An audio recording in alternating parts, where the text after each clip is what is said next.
Engineering, Magic, and Kitsune, Chapter 28, Interrogation. John walked into the room and turned on the lights. His face kept carefully neutral, even though his mind swelled. Kaito immediately quieted in his presence and freezing like a deer in the headlights. John had a chair under either his arms, and he set them up across from the captive tax collector. Perhaps 3 feet distant, John sat, crossing his legs and pulling out his book of notes as he began to review. Tension hung in the air, and neither party said anything. Silently, John flipped a page. This idea of Yuki's was strange, but he did have to admit it had merit. Kaito expected to be grilled for everything he knew by whoever captured him, and had plenty of time to steel himself for that. Perhaps he'd even figured out who he had been captured by in the time he was left alone. However, the silent, seemingly uncaring presence of the man he was already scared of, that was something new, unexpected. From the corner of his eye, John watched Kaito shift uncomfortably in his seat. All he needed to do was play his part for a few minutes, not reacting to anything he did. It left him plenty of time to think about that worrying letter Yuki brought back with her findings. Well, nice to finally have a name to go with the leader of the tax collectors, even if they weren't present as far as they knew. The implications were worrying. Who the hell was Kay? They knew of him and Yuki to some degree, and they seemed to be confident enough that they'd face no major retaliation for 9 days.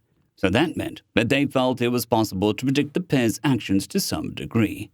In addition, the whole situation only developed over the last few days. That meant they had to be somewhere nearby, as John doubted they had any magical way of passing letters. From what he could gather, although they were gathering non-trivial amounts of wealth, anything to speed communication would probably be far too expensive to justify. His impression was that basic magical items were merely relative, uncommon rather than crushingly rare, so he couldn't entirely discard it. After all, the first tool that started everything he had here was a magical knife he used to carve his first crystal, and it never seemed like anything amazingly scarce thing, given how he found it on the ground under a table. Without it, he would be stuck clambering around in the mud at best. As kind as the Kitsune was most of the time, he doubted that he would have held the same interest for Yuki, were he just a regular, unpowered mortal. Still, they didn't know when the tax collectors received the letter, so they may have less time than they'd prefer. At least they'd lose a day or 2 at most. Still plenty of time, he hoped. There was always the chance the group would be leaving sooner than expected too, and while, in theory, a good thing for the people of the town, it might bode poorly for the nameless situation if they headed to a fresher hunting grounds where John and Yuki couldn't reach as easily. He was getting distracted again. This mysterious K was almost certainly nearby. Had he seen them in person before? The mere thought made John uncomfortable. It was one thing to face down an enemy, and another to know that they could be anywhere. It was a small mercy that the local yokai had never particularly tried subterfuge on him over the years in the woods.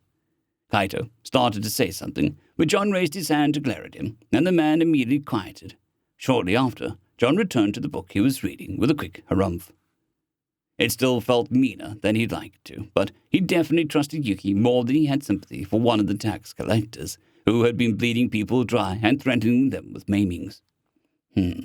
Despite being somewhere nearby, this mysterious K likely wasn't anywhere in town, at least openly. Otherwise, he doubted there would be any written orders like this. No, they'd just tell the Bashi Fumo when to move out personally, and they wouldn't have the paper trail to follow.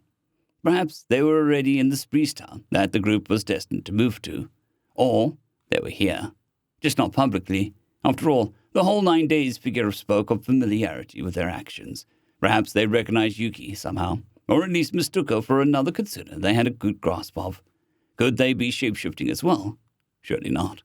If the nameless puppets could do that, it would decrease the need for puppets heavily, and he'd at least expect to see some more effective camouflage amongst the lesser ones at a bare minimum. Yet, some sort of disguise made sense. Perhaps it was a disguise of more mundane type, with makeup and staying well clear of Yuki so she didn't smell them. But to what end? None of this made sense. Like we was trying to assemble a puzzle without all the pieces. The door opened and Yuki walked into the room. John turned to her and smiled, giving her what he hoped looked like a short, deferential bow. Silently, she settled in the chair next to him, which he had taken the liberty of reinforcing after he heard a creak under her sheer mass last time. Yet it ruined the effect if she sat on one of the uncomfortable foreign chairs and it exploded into shrapnel. Silence hung over the room, with none speaking. Tension thick enough to cut with a knife. "Oh, Nana Kaito," Shinuki began. The man jolted. "Your group defies both the mortal and celestial courts. How do you plead?" The man paled like a ghost, struggling to find the words, sputtering. "But what? I'm just collecting the wartime taxes under orders, that's all." John wasn't sure if he actually believed that or not. The Kitsune glared at the man, and she flexed her presence. John suddenly felt like he was under the oppressive, judging gaze of the sun on a dry, cracked floodplain from being in a penumbra of the effect alone. Kaito squirmed like a slug with salt dumped on it, writhing in place and breaking out in a cold sweat. "Do you think I'm stupid?" Yuki gently asked, her sweet tone in harsh contrast to the bared fangs. "Look at my tails. I've been alive for over 200 years, young man. I've met and torn apart more liars than you know people. At best, you've been willfully ignorant. Look at what you've been doing. Did you not wonder how you've only been bleeding little villagers with no way of resisting you dry?" The man remained silent, looking away but still writhing in place. "We were just doing what we were assigned to do. Someone else with more forces is handling the cities." "You don't believe that," Yuki simply stated, as she was saying that the sky was blue. "Your little unit of bandits has been causing immense damage and, even worse, has been feeding the wealth to a group of yokai on the extermination list. Under ordinary circumstances, I've torn your soul out of your body on the spot." The man sweated, but said nothing, too terrified to speak as she eyed him up and down like a particularly juicy cut of steak. "Now, for John's part in this whole mess." "Lady Yuki, I think that may be a bit premature. I'm sure that he can tell us plenty. He just needs his memory jogged, that's all," John said, repeating the line they planned out earlier. John probably sounded too robotic, but his accent was probably pretty impenetrable, and the fact that the kidnapped man was clearly on the edge of wetting himself probably disguised most of that. "You are going to tell us everything, right?" The idea of good cop, bad cop routines exists in this world as a bit of a shock to him, but he could deal with it. Kaito looked at him, conflict warring in his eyes, as he probably tried to disentangle what John had done in the past from his current, more laid-back attitude. Given what Yuki explained to him on the way over, the man probably thought of him as a wordless, cruel lord burning anyone who opposed him, which he didn't feel as bad about as he might normally, given who it was. Was that him growing callous, perhaps? It was hard to imagine how he would have felt about this a few years prior, before the whole otherworld thing. If he was being honest, he wagered that he just wouldn't have processed it properly, perhaps knowing what it meant academically, but not really knowing what it meant. "I'm just a lowly god. I don't know much. They don't tell me much beyond what to do and where to go daily," he muttered. "So you don't know anything about how you were due to move to Breezetown in less than 9 days?" Yuki pulled out the orders, and the man flinched. "Ah, so you do know something then." The man let the silence hang. "I'm sorry to inform you, but there'll be no rescue coming," John gently informed him. "They think you're a traitor. The only thing that awaits you outside these walls is death. Acquiring our mercy is preferable." His words held a grim finality that brooked no argument. John hardly looked up from his book, creating an air of casual indifference about whether the man lived or died, even if he was being the good one. Of course, he had no way of knowing that John had a good few notes from Yuki about what to say jotted down on the pages. Why wouldn't they, Lord John? And there it was. The cracks began to show. The man was tense, clearly on guard, even to someone with John's lacking social acumen. "People say Mon can't buy loyalty," Yuki mused, cutting in. A coin seemingly materialized between her fingers, which she flipped into the man's lap, causing him to flinch. "They're right, but missing coin certainly leaves an impression. When your building was infiltrated, the one who did it so took the nice chest of Mon behind that door you were guarding too.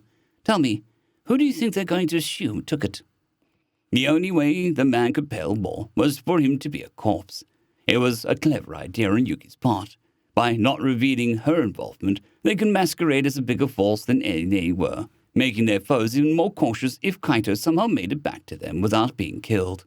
Or perhaps if he made it back to them and got killed anyway, just not before they extracted the information from him. The man should really stay in place, in John's personal opinion.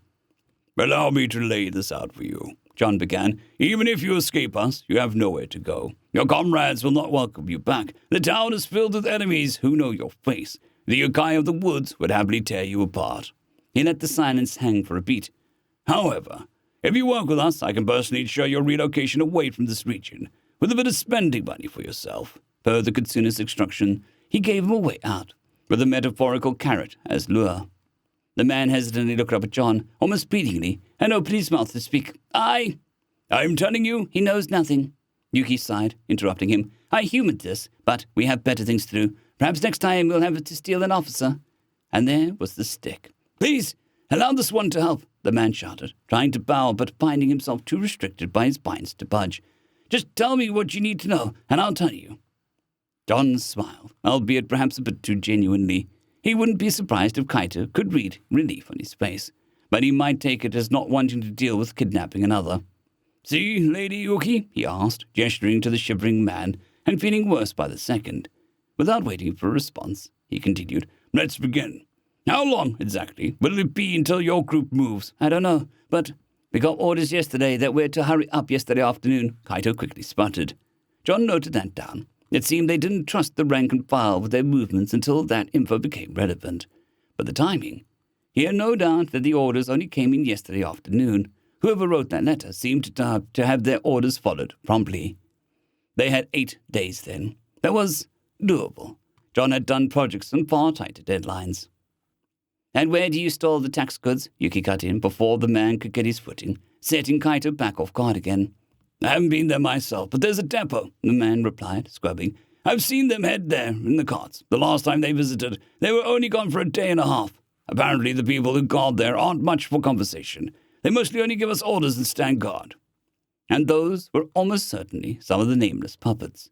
It was pretty slick operation. By pretending their drop-off location was a depot, nightly in some shack, they could excuse why everything they had disappeared.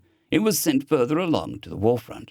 Of course, John didn't doubt there were people among them who had no delusions about their banditry, but the appearance of legitimacy was important.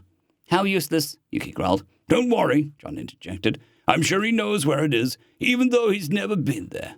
Right? The man frantically nodded. Yeah, Lady Yuki. Lord John, it's to the north. I don't recall much, but Jin mentioned fishing on its break. Yeah, that means it has to be near the river, right? He didn't sound the most sure, but it was likely the best they would get. And thus, in reach of their copper friend, they could work with that. Within 3/4 of a day ride, roughly north, near the body of water. Unless there was a second disconnected river, they had an angle, assuming, of course, this was all true. John glanced at Yuki, and she flicked her left ear, the predetermined sign confirming that nothing their captive had said was a lie so far. Interesting. How many do you number? Yuki harshly cut in. The man froze and seemed to contemplate things for a moment. John didn't know if he was trying to come up with a lie or genuinely didn't know. 40, 50, somewhere in that range. But we're not everyone. There are more of us around in the region. We're under Baisho Fuba, who gets his orders from Nomura Shinji, the commander overseeing collections in this region. Yuki glared at him, and he quieted. He is the bandit overseeing the extortion in this region. Do not mistake him for having legitimacy, Yuki ordered, and the man quickly nodded. And neither of those people would sign their letters K. Who the hell was K? Was it the greater nameless? It had to be, right? Even if the Shinji was a normal leader of this operation, perhaps K felt the need to make sure he didn't claim too much power by occasionally bypassing him. The other option was that the evacuation order was regarded as too time-sensitive to risk passing through an intermediary, but that didn't make sense to him. At least it pointed to Baisho Fuba knowing the secrets of play to some degree, given he followed those orders without second thought. There was always the option that Nomura Shinji didn't know of their actions, but John doubted that. Even if these groups were independent and hardly talked, they'd have to hunker down somewhere for the winter eventually, and John would bet that it would all be roughly in the same place, away from the people they'd been exploiting. People would talk, eventually, and the truth would eventually get out to the groups not in on it. Discipline was likely a problem even before people started getting a few drinks in them. And the spy show Fuba, is he around right now? John asked. No, Lord John. He left earlier today, yesterday, but before the last dinner break, came a quick reply. John frowned and made a few more notes. Troubling. He shared a look with Yuki, and once their eyes met, he tapped a question he had written earlier. After taking a short glance at it, she nodded. You say Nomura Shinji commands your group. Does he have any officers between him and Mr. Baisho? John asked. Genuine confusion painted the man's face. No, my lord. If there is, I've never heard of anything like that. John leaned forward. Does he know anyone who would sign their letters K? He asked. Blank incomprehension was all that greeted his question. No, he trailed off. Oh, he mentioned something about a Kenji who owed him a lot of money back home. He eagerly supplied, glancing towards the still rather annoyed-looking Yuki. That was a no, then. You've earned your life, for now, Yuki sighed, rising from his seat. Thank you, Kaito cried out in relief, slumping in his chair. John stood, picking up both chairs and following Yuki out. I'll be back to put you in a more comfortable position soon, he said, before closing the door behind him. He put the 2 chairs by the door in case they were needed later, and hurried to catch up to Yuki. She looked lost in deep thought, a frown at her muzzle. That was a lot, he groaned. I have some ideas on what to do, but... She placed a finger to his lips, silencing him. John, you took good notes, correct? Hesitantly, he nodded. Yes. But what does that have to do with anything? He asked. Go sleep, please, she ordered. What? There's still so much to do. I have to start planning. I have to make good on my promise to be back. I know he's ahead of me, but I still don't want to have him sleeping in that night away, strapped to a chair. I promised to. A wave of black gold fire washed over Yuki, and he was staring at his own reflection. I'll handle that, his own voice echoed back. Then all the planning can wait until tomorrow, when you're rested. It's well done tonight. Go sleep. You'll need it. Staring at your own face was strange. Maybe she had a point.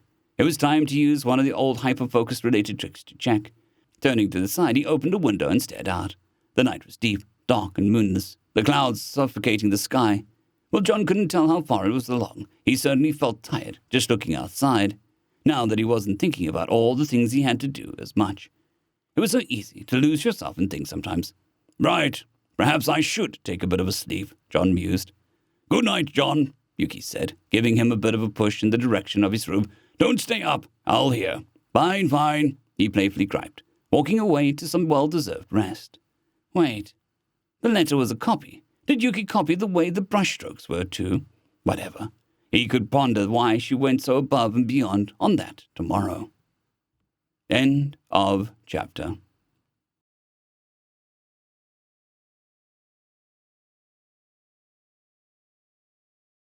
I'd greatly like to thank our Tier 5 channel members, Casper Arnholt, John Creighton, Manatharia, 050, Dragzoon WRE, and Elijah Silvercross. Thank you very much.